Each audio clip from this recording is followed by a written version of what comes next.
Hello, in this video I will show you how to enter recovery mode on HONOR X5b. So you have to start by powering off your device.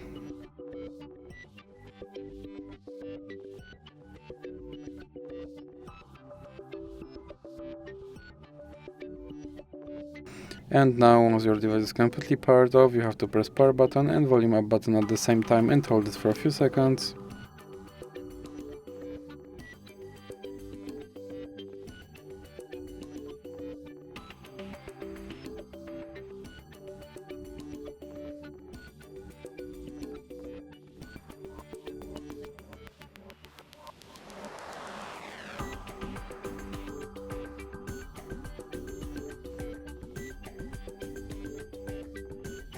And you can let go of power button once you see your logo on your screen.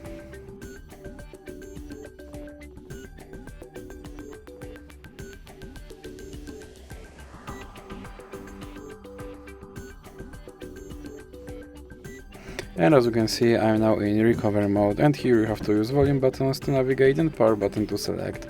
So that's it for this video. If you liked it, please remember to leave like and subscribe.